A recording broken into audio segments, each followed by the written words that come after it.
So what we're sort of noticing is that there are traditional masculine characteristics, which as society evolves, as technology evolves, some of those characteristics are no longer sort of necessary for men. So there's been a diffusion of responsibility. There's been a growth of independence of both genders. Dr. K, what is healthy masculinity? I think social media right now is being flooded with unhealthy masculinity, specifically YouTube Shorts and TikTok. I would really like a video for young men that explains what healthy masculinity is. Second, to that Dr. K's community, what do you think healthy masculinity looks like / is? So let's actually start with this. What do y'all think constitutes healthy masculinity? What do y'all think is healthy? So we have Assassin Llama 23 saying, I'd say read Meditations of Marcus Aurelius to learn what healthy masculinity is. Okay. So one of the most famous Stoics, being based, it's hard to explain, it's subjective, beating people up, deadlifting pizzas, stoicism and chivalry, discipline, strength and courage, strength and self-control, healthy ego, being dependable, being one with your emotions, bros supporting bros, stoicism, responsibility, protective and kind, be secure in your identity, being alpha and wrecking betas, just being human, T-pose without fear, body health, courage, strength, responsible, being a provider, bravely accepting weakness, bring back chivalry, provision, responsibility, resilience, considerate leadership, being pragmatic, leadership and composure, following your dreams, confidence, responsibility, high testosterone. All great possibilities, right? Being top rank in League of Legends. So I'm going to share some thoughts today about what I consider healthy masculinity. But before we even get into that, I think we need to understand historically what masculinity is and what's going on right now that has essentially caused somewhat of a crisis within masculinity. Let's start with and this is going to be largely the sources of the information that I'm going to share are largely going to be my own kind of personal experience, anecdotal observations, and clinical experience.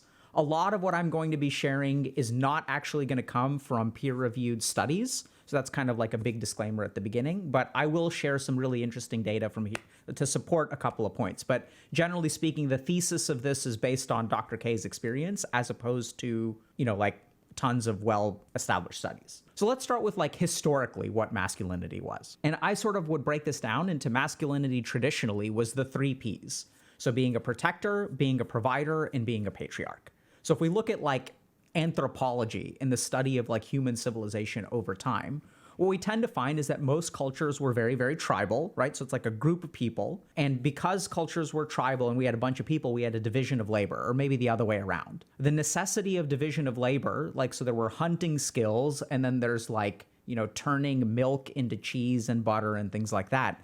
There was so much labor intensity that humans basically had to band together to be able to get everything done. And the human beings that were able to band together to get everything done, the ones that were able to maintain, for example, dairy cows and farm land and go out hunting, those were the ones who essentially performed the best, right? So there was an evolutionary advantage for a division of labor. And so things basically broke apart along gender lines. And whether that's sort of scientifically a good idea or bad idea, I can't really comment on that. That's just sort of what we observe, right? And so what men were traditionally responsible for is protection. So even today, for example, in the United States military, if you're a man, you can get drafted. If you're a woman, you can't. I'm not trying to turn this into a discussion about men's rights versus women's rights or whatever. I'm just saying that this is sort of a legacy of what historically has been a responsibility of men, is to be protectors. So warriors, people who fought in battles, things like that have historically been men. The next thing is to be providers. So there's sort of this idea that especially if you go back 100 years ago, there's sort of there are these very traditional gender roles where women sort of stay in the household and men go out and they earn. And so maybe about 100 years ago, you had a lot of households that were single income earners, okay? Maybe 60 years ago, 70 years ago. And so that sort of worked back then. So men have traditionally been providers. They used to go hunt, then they would earn money, right? Once we moved to a money-based economy. And so that's sort of a general idea, is a man provides for their family. And this is where I'd love to share kind of an interesting experience I had as a clinician. So I was working in a jail, and there was a 18-year-old kid there, and we were talking a little bit about how they ended up in jail and things like that. And he was in jail again for selling drugs. And when I sort of talked to him a little bit about, like, what's up with that? How did you get into selling drugs? Why do you sell drugs? What does it do for you? And his primary reason for selling drugs, at least as how he explained it to me, is that, well, like, I have two older sisters, and they've like told me ever since I was a young age that a man provides. And so like I have to provide for them. So like, and the only way that I can kind of do that, or the only way I can figure out how to do that, is through selling drugs. Now, I'm not saying sharing this story is sort of an indictment of women, and maybe his older sisters weren't the nicest people. Maybe he could have been lying. That could have been his perception. I'm not trying to make an overall comment on men good, men victims, women bad. What I'm pointing out is that traditionally, what we've sort of seen is that men feel the responsibility to provide, okay? Whether that's right or wrong, we'll get to that in a second. The third thing is that men have traditionally been patriarchs. So what does that sort of mean? That means that in a lot of societies, the family unit is patriarchal, which means sort of the man makes decisions as head of the household, et cetera. I think that some of those masculine ideals are more about being leaders, right? So like offering guidance and wisdom and things like that. And so these were sort of traditional gender roles. As me as a lay person, I'm not saying these are factually accurate. This is just like, I was trying to figure out when I saw this question, okay, like when I grew up, what were sort of the ideals of manhood that I experienced? And furthermore, seem to be consistent with the other men that I've worked with, both clinically as well as like, in my social life and things like that. And this is sort of what I could come up with, right? So men are providers, they're protectors, and they're patriarchs. And so what's happened over the last, let's say, 20 years, 50 years, 500 years, 1,000 years? So the first big thing that's happened is that we've become, as human beings, more independent. So we used to be like, tribes that required a division of labor for everything to function. But as technology has improved, we've no longer needed to be quite as dependent on each other. So, let's say 500 years ago, there may have been like one cooking pot for the whole village. And everyone goes out, forages, we all get together, we make everything together, and we sort of like spread the resources, share the wealth and whatnot. As technology improves, we no longer need to do that, right? So I no longer need to milk my own cows. I no longer need to churn my own butter. I no longer need to bake my own bread. I can go to a grocery store. I can just get all those things.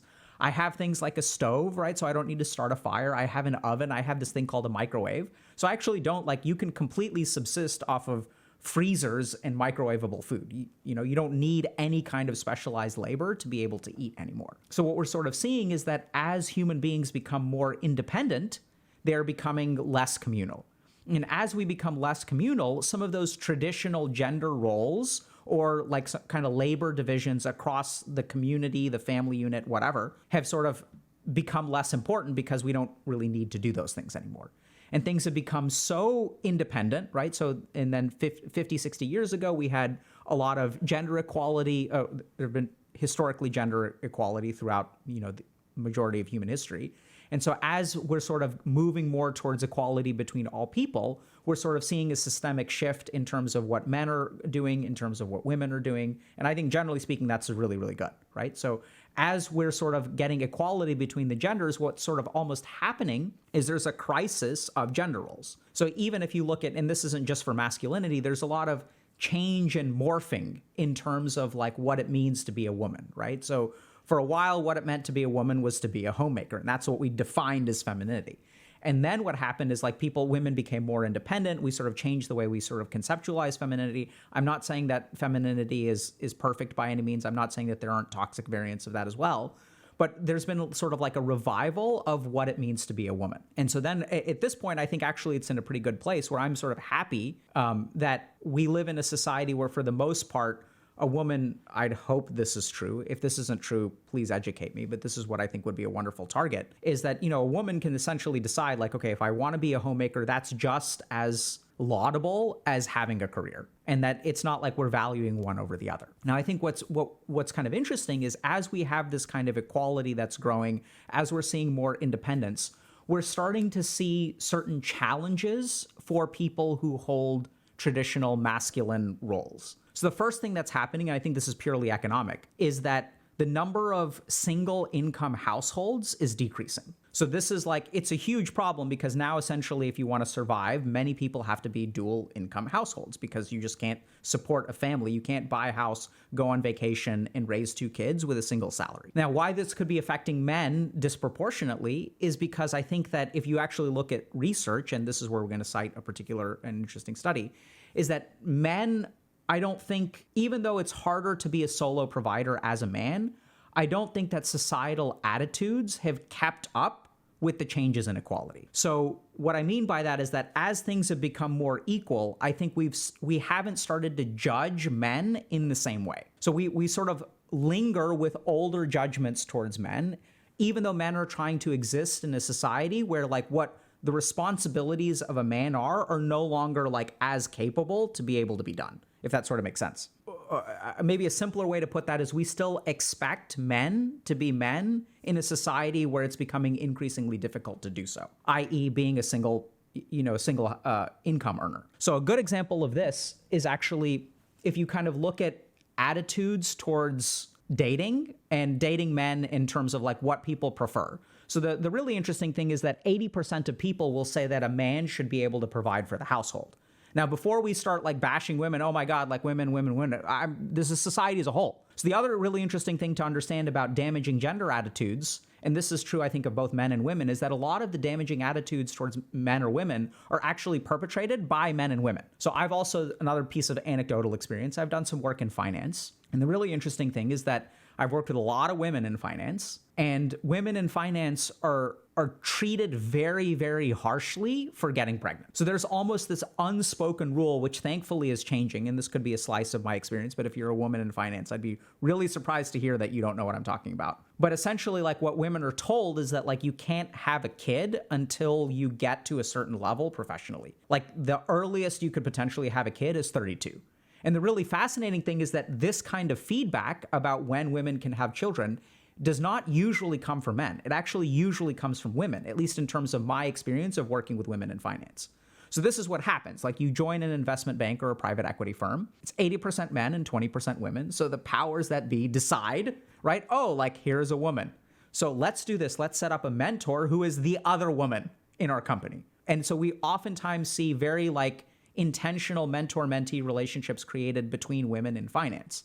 And then what happens is that your mentor, who's like in their mid-40s, takes you out to lunch and says, oh, by the way, like, they'll sort of have these kinds of conversations and they'll say, hey, it's really not a good idea. You'd be destroying your career if you decided to have a baby at the age of 25 or 26.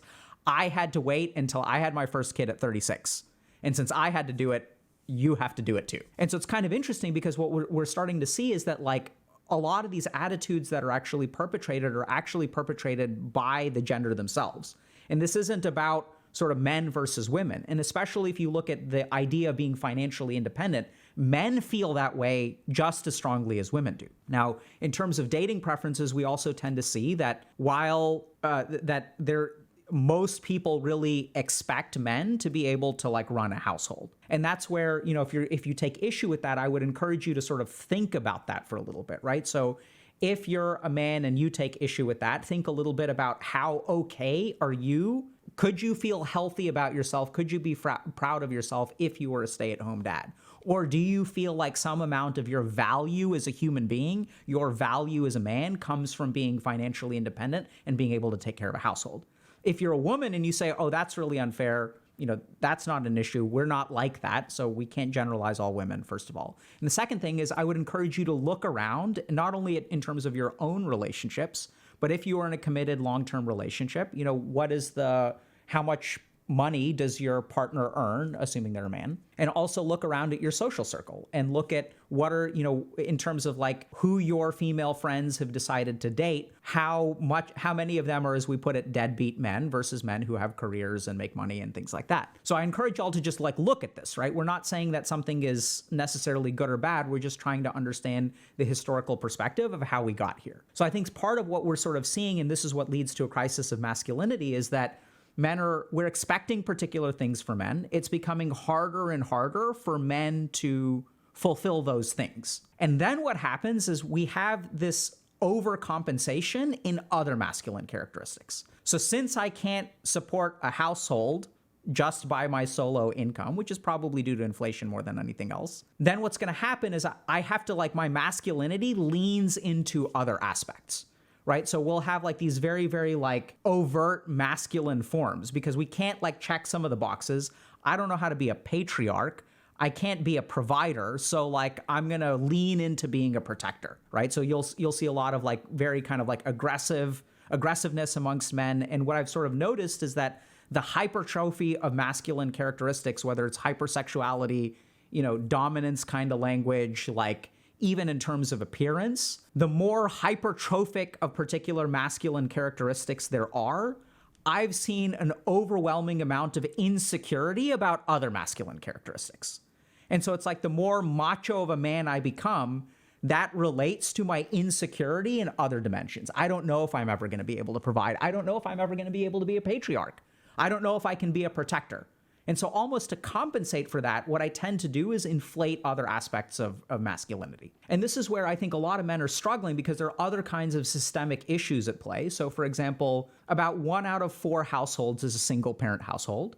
About 80% of single parent households, at least in the United States, are women. And so what we're also sort of seeing is, as we've seen, by the way, the trend is increasing in terms of single parent households. I think in 2007, it was maybe 12%. In 2017, it was maybe 16%. So it's kind of going up in terms of like the number of single parent households. And so what we're sort of seeing, I think, is also a lack of healthy role models for men, right? So as we're sort of seeing more and more men not having healthy male role models who can teach them what healthy masculinity is, and we'll get to that in a second, what we sort of end up with is people who are trying to figure it out on their own. And as we start trying to figure it out on their own, what we end up with is some adaptations that end up being maladaptations. So a good example of this is like independence. So one of the, the male virtues, and we'll get to how most of these virtues are not really male towards the end. One of the male virtues is to be independent, right? I should be able to take care of myself. And so I think that part of what happens over time is as we kind of lean into this, I need to be independent, I need to be independent, I need to be independent. What this sort of turns into as a maladaptation is like being closed off from other people. So what we tend to see is that men are conditioned to only feel anger. So that's the only socially acceptable feeling. So I remember, for example, when my dad passed away, like if I started crying, like men would walk up to me and they'd say like, be strong. And I interpreted that. No one told me what that meant. They didn't explicitly say, stop crying. They just said, be strong. Now is the time for you to be strong. I didn't know what that meant. I still don't know what that means, right? What does it mean to be strong? But the way that I interpreted that is to not display negative emotion. And even when I remember kind of growing up, like it's okay to get angry at stuff, right? It's okay to feel frustrated. It's not okay to be ashamed. It's not okay to be afraid. It's not okay to be worried, right? Like those are the kinds of feelings that we're sort of not conditioned to feel. And so as we sort of rely on independence, what we end up doing is we sort of like adapt to that, right? So I'm told I need to be independent. And if I'm told I need to be independent, how do I do that? I end up numbing myself. I end up being out of touch with my emotions. I end up not leaning on other people for emotional support, right? Because that's like independent. It's not manly to start crying, put your head on someone's shoulder and cry. Like that's not manly at all. And so we have some of these perceptions of what masculinity is, and we try to adapt to them, right? So we try to lean into this ideal of independence.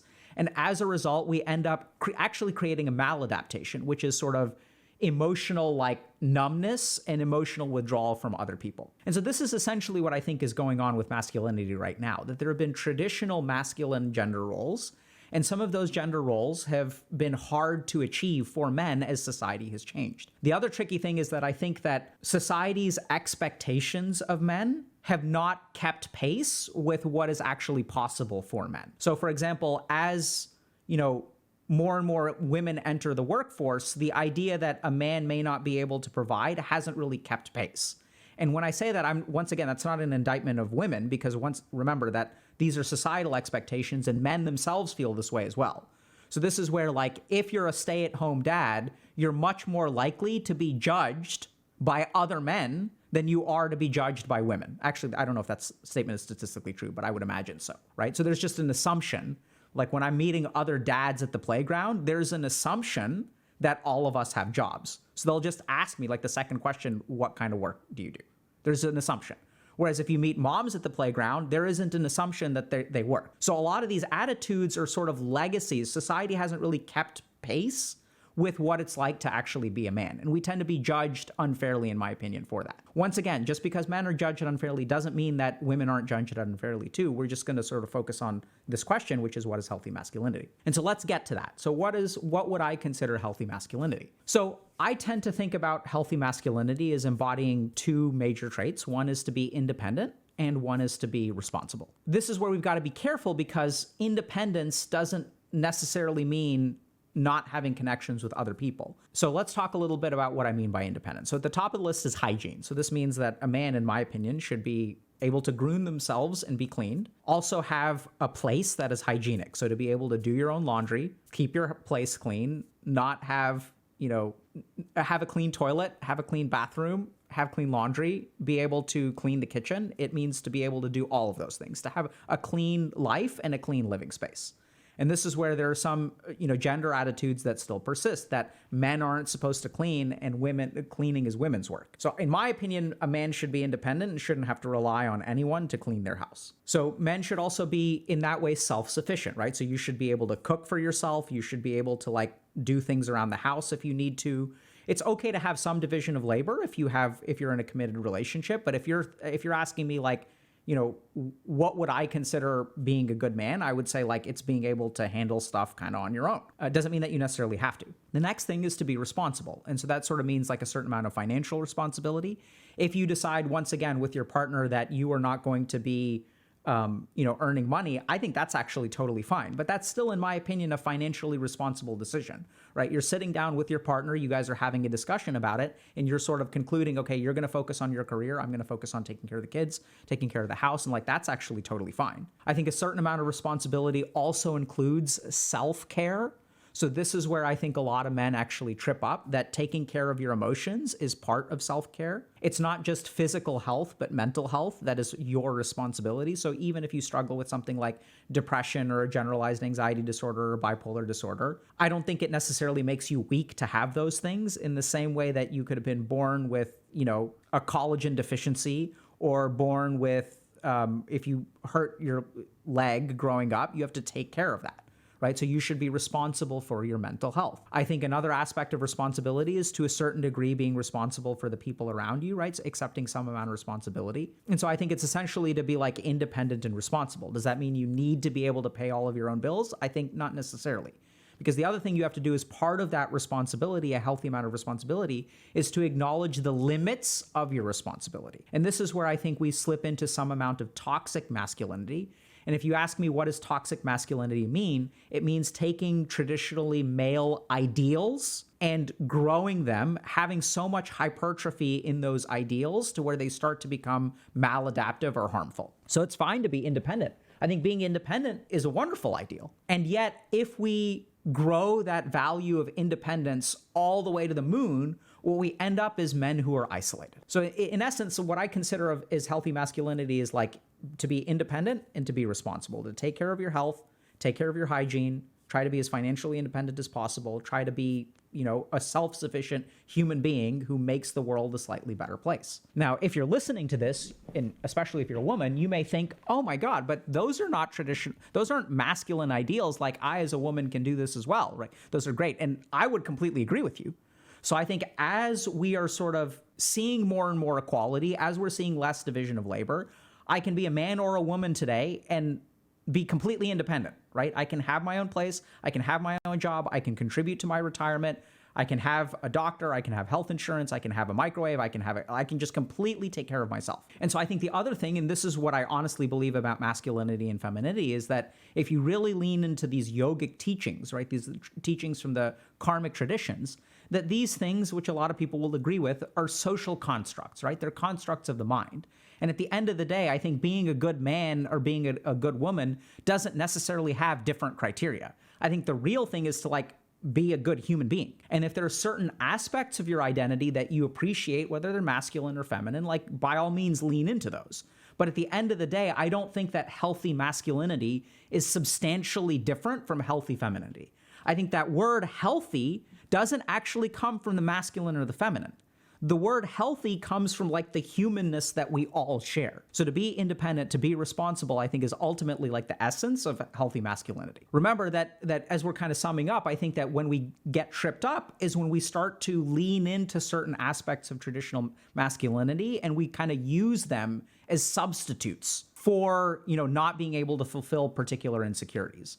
So if, for example, like I don't feel very good about being financially independent, what I'm going to end up doing is comparing my penis size to the size of other people, right? I'm overcompensating. And I use that example kind of intentionally because that's like literally what we see. We see a lot of like hyper masculine or toxic masculine behaviors come out of like an insecurity about being able to fulfill other aspects of what I consider to be masculine. So if you want to be a healthy man, I'd say, first of all, just like be a healthy human being. Secondly, be a little bit aware of what does society expect you to be and what of society's expectations have you internalized for yourself. And then be critical of those and ask yourself, okay, which of these am I willing to take on and which of these am I not willing to take on? And this is where things get really tricky because if you abandon some of those societal norms, there's a very good chance that some people out there will judge you for it, right? So if you're a man and you decide, you know what, financial independence is not something that like, I'm just not going to have a career. That's not something that I actually value or care about. Be prepared for the judgment, right? And I'm not saying that that's a good, I'm not like, it's an unfortunate thing, but just be prepared for it. But also be very careful because I don't think the perception that we get judged tends to also be magnified in our mind. So for example, like if I meet 10 people and one of them judges me, my brain isn't actually going to calculate that only 10% of people judge me. There's actually a really, really important cognitive bias that we're biased towards the negative. So if you get judged by a single person, and that happens 2 or 3 times out of a group of, let's say, 10 people, 10 people, 10 people, your mind will start to think everyone is judging me this way, which just isn't factually true, but that's just the nature of the mind. So be a little bit careful about that. So at the end of the day, I think that healthy masculinity in general, as we're sort of seeing, is undergoing a crisis of sorts.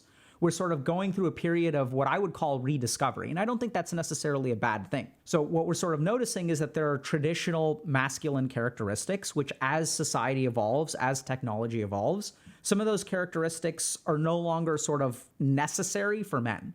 So there's been a diffusion of responsibility. There's been a growth of independence of both genders. And as a result, what it means to be a man is changing.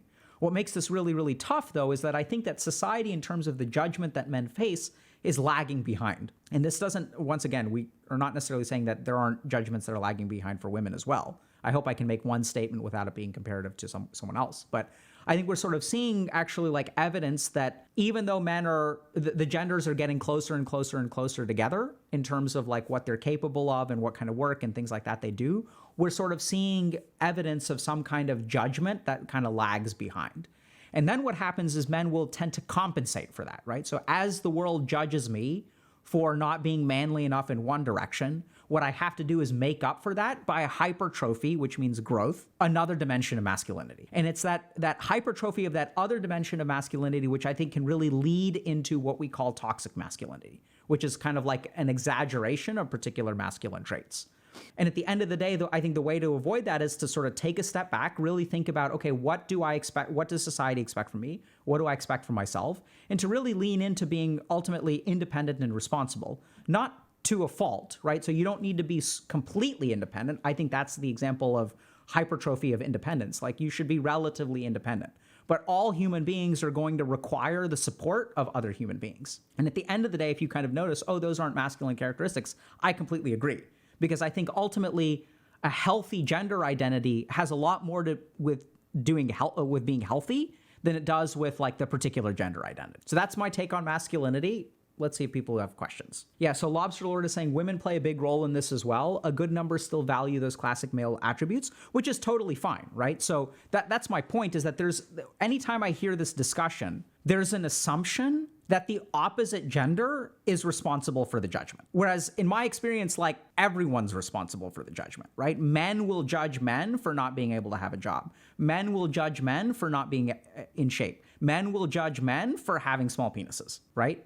Like even like a couple years ago, I made jokes about micropenis and I realized like that was wrong. So apologized for it, but like men are just as judgmental towards men, and women are just as judgmental towards women. So I think that like this is where people fall into trouble is as men start to feel resentful, what we tend to do is blame the opposite gender. Whereas like, I'm not saying that the opposite gender is not to some degree at fault, but it's not like we're not at fault either, right? I think judgment is the problem. I'm curious if this hypercompensation is also hiring only women in STEM careers.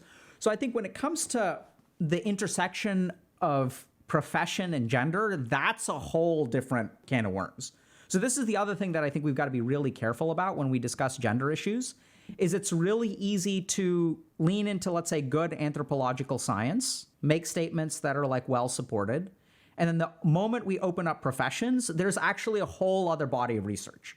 So one of the things that really frustrates me about gender dynamics is that people assume that like data from one column applies to something else. Whereas if you really look at it scientifically, piles of research from anthropology, even evolutionary biology, and like statistics on careers and things like that are like, there's a bunch of different data that you have to consider. The other thing to remember in general, so we learned this in science. So for a long time, there was a nature-nurture debate. A particular behavior happens. Is it nature or is it nurture? And it turns out that the answer for most things scientifically is this word called multifactorial. Multifactorial means it's not just one thing. It's a contribution of different variables. And in fact, the more variables you include, the closer you get to the real formula. This concept is completely lost in gender discussions, right? Everyone's so focused on discrimination against men or women. No one's really paying attention to each other. And there's a lot more at play than discrimination. The reason that there are more men in STEM careers versus women in STEM careers has something to do with discrimination, but it also has to do with a lot of other things. And so if y'all want to talk about profession, like the intersection of gender and profession, fascinating subject, but there's a lot more nuance than most people discuss. Because what happens in those kinds of situations is people tend to have particular experiences which are emotionally charged. And once that emotion takes over, they don't look at things objectively, right? And I'm not saying that men or women are more guilty of this. I've seen this both ways. I've seen men who are in STEM careers that get passed over by a woman, and they're like, oh, this is like, you know, since there's so few women in STEM careers, they're getting treated advantageously. This hurts me. Therefore, I'm going to blame them. Whereas like, it's possible that there was discrimination. That's absolutely possible. But it's also possible that the reason that your colleague was promoted is because they're better at their job than you are. And the flip is also true, where, you know, women will sort of like also be concerned about discrimination, whereas like there could be discrimination. Chances are there was one instance of discrimination that really, really hurt. And then we start to see discrimination everywhere, which it could be everywhere. But oftentimes in my experience working with women in professional settings, the ones that are the most successful are the ones that accept some amount of individual responsibility, assign discrimination its appropriate weight. But it's not like discrimination is responsible for everything in the workplace. The truth is that most issues are multifactorial. And maybe that's like an offensive statement, but that's been my experience. Like if you look at, you know, what does it take to grow up with a personality disorder? It takes a lot of different things. Socioeconomic status matters, attachment style matters, parents matter, parents' personality structures matter. The truth is that most of science, especially when it comes to humanity, is like complex. It's not explainable by one variable. And I think that oversimplification is causing lots of problems. Because then what happens is when we oversimplify and we assume everything is discrimination, and then we focus on that one thing, we're not actually addressing all the other issues at play. So maybe I've succeeded at offending everyone, hopefully not. So Greedo8 is saying, I wonder how you would apply this topic to those who are non-binary. Are they just exempt from the societal expectations? No.